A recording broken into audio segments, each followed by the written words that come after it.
We've got to talk about it. I'm not entirely sure backing tracks are right for your church. And on this video, I want to show you why.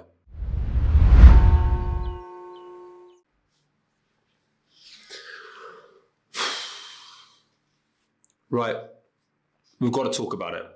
We've got to talk about this thing.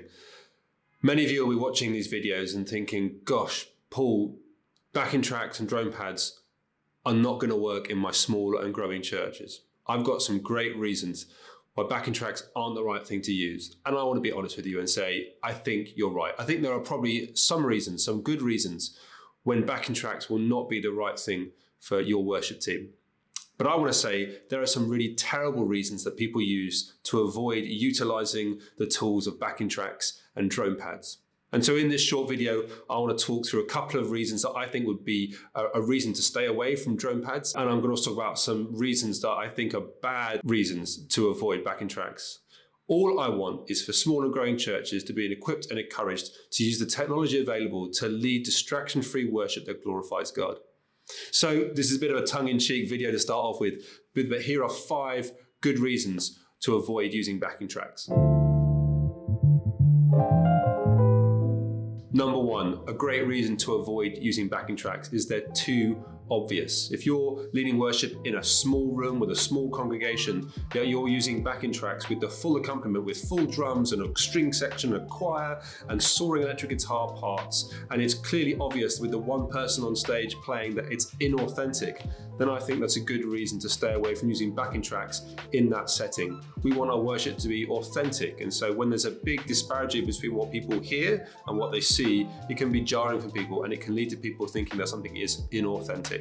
The second good reason to avoid using backing tracks in your local church is that it's distracting. If your band is not on a technical level where they can play in time to a click, ultimately using backing tracks is going to cause distraction, and that's what we don't want. So at that point, you're serving the technology rather than the technology serving you. A third reason to not use backing tracks in worship is that they're just not required. Maybe your band is a sufficient size or a sufficient quality where using backing tracks doesn't really add anything of value and actually distracts from the main effort of leading people in worship. It gets in the way and it's a distraction itself. Fourthly, a reason not to use backing tracks is that you don't have the time or aren't able to make the time in order to prepare properly. Using backing tracks does take some effort and some practice, and if you're not willing to or able to apply that time, then it's just going to get in the way, and at that point you're better off leaving backing tracks and drone pads. The fifth reason to avoid using backing tracks or drone pads in worship is that the technology and equipment you're using is unreliable. There's really nothing more frustrating than turning up to a time of worship and finding that a cable doesn't work or a battery dies or there's something wrong with the technology.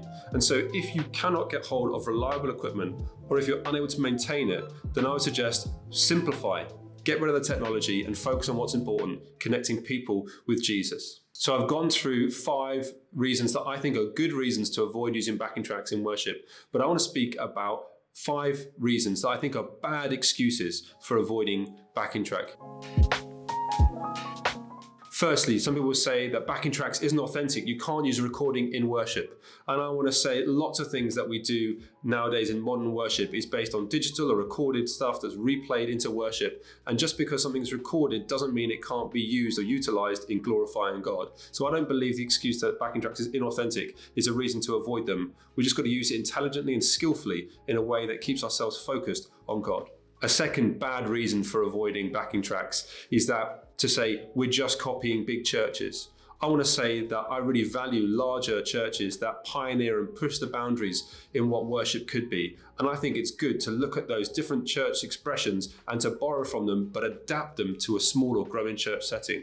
I've got no problems with borrowing or referring to bigger churches and contextualizing that technology or that advancement into a local church, provided it serves the people and it serves God.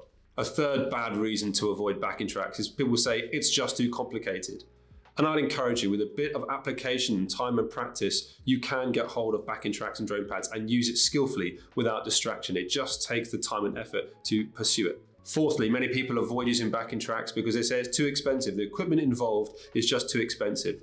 So I want to send out some videos, prepare some videos that talk about how to set up a backing track drone pad setup with cheap and effective and affordable, so it won't break the bank and it's attainable for small and growing churches. And 5, probably the worst reason to avoid using backing tracks is people saying, it's different, I don't get it, I'm not used to it, I don't want it. And of course, historically, the church has not been great at change, rejecting a move away from organs to rock bands, a struggle to kind of pick up on electronic or digital music. And we're seeing the same thing now with a move towards some backing tracks and drone pads, a resistance because it's different and I don't like it. And so we've got to lovingly serve the congregations that we lead and lead them through change, provided it's about glorifying God, not about building our own platform. So there's 5 quick good reasons to avoid using backing tracks and what I think are 5 bad reasons to avoid using backing tracks. I hope you found this helpful. If you want to see more videos like this, subscribe to the channel and we'll see you soon.